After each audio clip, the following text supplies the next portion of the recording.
communauté, j'espère que vous allez bien, c'est Dylan Technologies. Aujourd'hui les amis, on se retrouve dans une nouvelle petite vidéo et aujourd'hui on va parler des MacBook tout simplement. Quel MacBook acheter aujourd'hui maintenant, sachant qu'il y a eu plein de nouveaux MacBook cette année, en début d'année 2020 mais également en fin d'année avec le nouveau processeur M1. Tout ça, on va voir en vidéo quel MacBook donc acheter. N'oubliez pas donc de liker, commenter et partager. Let's go. Et bien c'est parti les amis. Alors déjà il faut savoir qu'il y a eu plusieurs Mac qui sont sortis donc en 2020. Les nouveaux MacBook Pro et les nouveaux MacBook Air 2020, début 2020, tournant du coup sous le processeur d'Intel, Intel Core i3, 5 et 7e génération. Mais il n'y a pas que ça.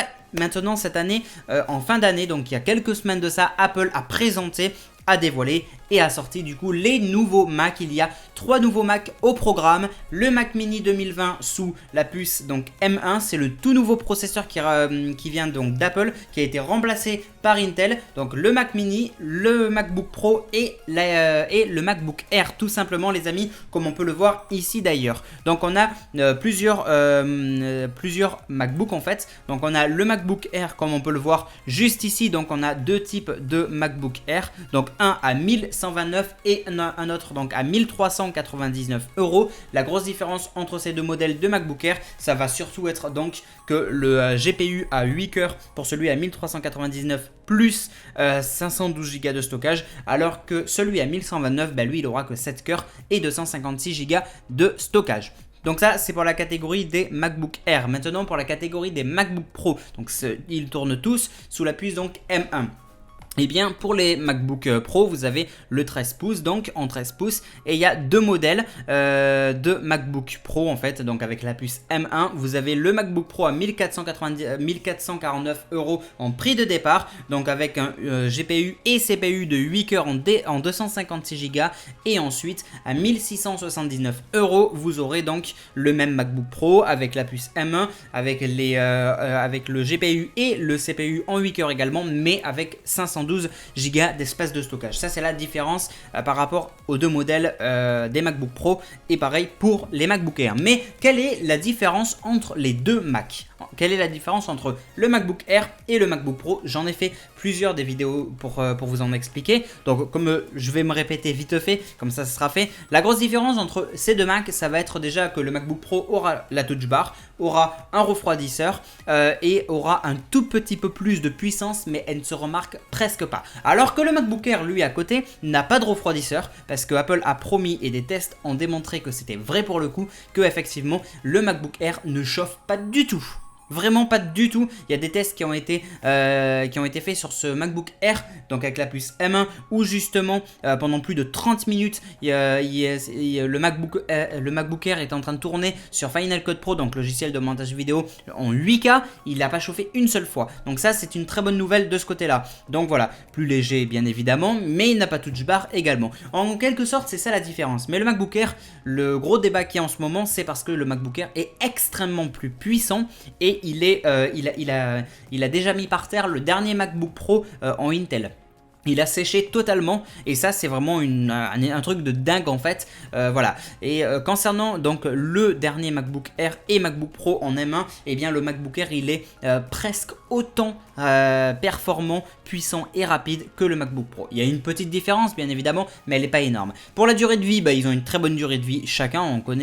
On sait tous que Apple, voilà, ils ont une très bonne durée de vie. Maintenant qu'on a fait un petit peu les comparatifs sur ces deux derniers modèles, il y a bien évidemment notre bon vieux Mac Mini.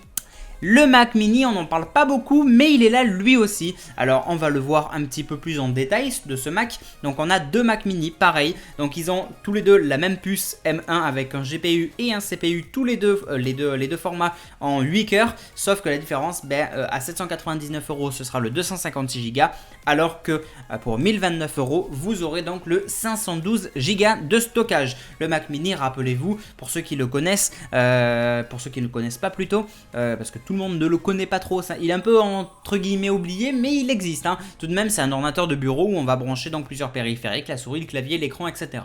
Voilà, c'est un ordinateur fixe, mais vraiment un petit format. J'en avais présenté un sur la chaîne que j'avais acheté il y a longtemps, donc voilà, c'est ce modèle. Maintenant, quel Mac acheter? C'est ça qui nous intéresse dans la vidéo. Quel Mac donc acheter? Est-ce que c'est mieux d'acheter un MacBook donc un MacBook Air, un MacBook Pro ou bien un Mac Mini par exemple. Donc là on va s'intéresser uniquement sur ces 3 produits qui ont la puce M1, d'accord. Quel iMac, quel Mac donc choisir? Eh bien déjà ça va dépendre dans un premier temps de vos besoins. Est-ce que vous avez besoin d'un Mac qui soit fixe, donc à ce moment-là un Mac mini, ou est-ce que vous avez besoin d'un Mac qui soit portable, donc un MacBook par exemple, un MacBook Air ou un MacBook Pro? Ça c'est déjà la première différence. Maintenant, quelle va être votre utilisation à travers ça? Eh bien par exemple, si vous êtes quelqu'un qui a besoin d'un ordinateur qui est fixe et qui va utiliser par exemple, vous allez énormément travailler sur votre Mac avec Final Cut Pro, Photoshop, vous allez faire de la 8K,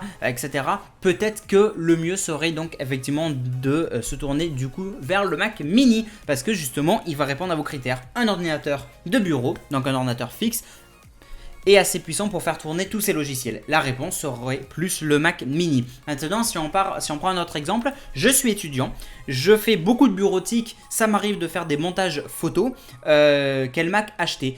Bon, tu es étudiant, tu fais de la bureautique. Là, tout de suite, j'ai envie de te dire le MacBook Air. Tu fais des montages photos? J'ai envie de te répondre, encore une fois, le MacBook Air. Le MacBook Air pourra faire tourner, alors que les choses soient très claires, parce que c'est un petit peu différent des autres années, c'est que le MacBook Air est extrêmement puissant. Il a été boosté à fond.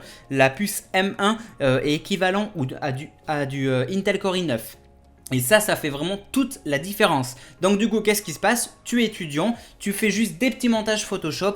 Eh bien, le mieux serait peut-être quand même de prendre un MacBook Air. Ça sert à rien de partir sur un MacBook Pro pour 1449 €, donc soit 250-300 € de plus que le MacBook Air pour au final faire de la bureautique principalement. Donc on va dire bureautique et tout ce qui va toucher à des cours. Donc ça reste dans le domaine de la bureautique. Et à côté, faire un petit peu de Photoshop par-ci par-là. Parce que le MacBook Air fait tourner largement, Apple l'a promis et des tests ont été effectués et je vous en ai parlé en début de vidéo. Mais le MacBook Air, il fait tourner largement Photoshop et Final Cut Pro. Et donc ça aussi, ça fait encore une fois la différence. Donc par rapport à vos besoins, peut-être que le MacBook Air serait largement mieux. Mais maintenant, si on veut partir sur un MacBook Pro par exemple, le MacBook Pro pourrait vous servir à quoi? Eh bien, il pourrait peut-être vous servir du coup eh bien, pour faire du travail un peu plus poussé entre guillemets. Le MacBook Air va le faire tourner bien évidemment, mais si votre Mac, si vous allez manier bien comme il faut votre Mac, donc beaucoup de 8K, beaucoup de montage photo, vidéo, mais vous faites de la musique avec par exemple, etc. Peut-être que sur du long terme, il vous faudrait mieux un MacBook Pro. Voilà, ça dépend également des prix. Comme je l'ai dit, le MacBook Pro, lui, il est à 1449 € en prix de départ. Le MacBook Air, lui, il est à 1129 € en prix de départ. Et le Mac Mini, lui, il est à 799 € en prix de départ. Donc là, ça fait toute la différence. Donc après, j'ai donné des exemples de critères, de besoins, mais c'est des exemples basiques en quelque sorte. Vous pouvez peut-être avoir plus de besoins. Moi, je vais prendre mon exemple. J'ai besoin de m'acheter un nouveau Mac, d'accord? D'ailleurs, je remercie mes abonnés parce qu'ils me font des dons pour m'aider à le financer parce qu'ils savent qu'ils connaissent un petit peu ma situation. Merci d'ailleurs à ceux qui voudraient me faire des dons. Il y a le PayPal en description. Bien, du coup, effectivement, moi, mon truc, c'est j'ai besoin d'un Mac, mais qui soit portable. Donc déjà, je peux éliminer le Mac Mini. J'ai besoin d'un Mac qui soit assez performant pour mes besoins suivants. Final Cut Pro X, d'accord? Photoshop CC 2020. Bien, j'ai besoin de ces 3 critères-là. Donc, le MacBook Pro et le MacBook Air peuvent remplir le premier critère, c'est-à-dire donc le besoin d'un ordinateur qui soit portable. Et ensuite, les deux peuvent aussi au final remplir le critère qu'ils peuvent tous les deux donc utiliser Photoshop et Final Cut Pro. Et du coup, il manque un critère, c'est le prix. Et ça, c'est mon critère également, c'est notre critère en plus, le prix. Moi, personnellement, je n'ai pas besoin de la touch bar. Ça peut être aussi un critère pour vous, la touch bar. Je n'ai pas besoin de touch bar, donc déjà, je peux l'éliminer si je veux. Donc le MacBook Pro, je pourrais en quelque sorte l'éliminer. Après, si je l'ai, ça peut aussi être cool au final. Vous voyez ce que je veux dire? Bien, mon critère donc est le prix. Ça m'embêterait énormément d'ajouter entre 250 et 300 € de plus pour le MacBook Pro, alors qu'il aurait quoi en plus? Un refroidisseur, la touch bar et un petit peu plus de puissance. Je vous avoue, pour moi, ça vaut pas trop. Ça vaut pas trop. Voilà, après c'est un avis qui est propre à chacun d'entre nous, d'accord. De ce côté-là, c'est un avis qui est propre à chacun d'entre nous, mais voilà, en gros les différences. Et du coup, moi personnellement, avec mes critères, avec mes connaissances, avec tout ce que j'ai réfléchi bien comme il faut, je partirai plus sur un MacBook Air. Mon MacBook Air me servira donc à monter mes vidéos sur Final Cut Pro en 1080p Full HD 60 fps et ensuite Photoshop m'aidera pour mes miniatures. Voilà mes besoins sur un ordinateur portable, tout simplement, qui soit assez puissant. Et le MacBook Air remplit toutes ces catégories, me remplit toutes les exigences que je demande. Donc voilà, ça peut être en fait plein de choses au final. Donc voilà un peu le but de cette vidéo, vous l'aurez compris, c'était essayer de vous aider à choisir quel Mac. Donc ça peut être encore une fois des besoins très spécifiques comme Photoshop, etc. Ça peut aussi être un critère d'argent. Bah oui, tout le monde n'a pas forcément 1500 €. C'est logique, surtout à mettre dans un ordinateur. Ça peut être ce choix-là. Et tant d'autres, vous voyez ce que je veux dire? Donc voilà, parce que je sais qu'il y en a beaucoup d'entre vous qui m'avaient déjà demandé « Oh, je sais pas quel iPhone choisir », donc là on est sorti du sujet de la vidéo, mais aussi on m'a demandé « Ah, je sais pas trop quel Mac choisir en vrai là hein. ». Bah déjà, commence par réfléchir tes besoins, et après on revoit. Donc voilà un peu cette vidéo, je pense qu'elle est finie les amis, j'espère vous avoir aidé peut-être à faire un choix futur. Est-ce que c'est un MacBook Pro, est-ce que c'est un MacBook Air, est-ce que c'est un Mac Mini? Dites-moi dans les commentaires si vous avez prévu d'acheter un de ces trois Macs ou vous les avez peut-être déjà achetés. Donnez-moi du coup votre petit retour, ça m'intéresse. Et puis voilà, merci en tout cas à tous d'avoir vu cette vidéo, n'hésitez pas à liker, commenter, partager, n'hésitez pas à vous abonner et activer les notifications via la cloche juste en dessous et à me suivre sur les réseaux sociaux, Facebook, Twitter, Instagram, Snapchat, tout est dans la description ainsi que le PayPal pour ceux qui auraient la générosité de me faire un don. Bref, merci à tous, c'était Dylan Technologies, on se retrouve du coup dans une prochaine vidéo, salut tout le monde, ciao.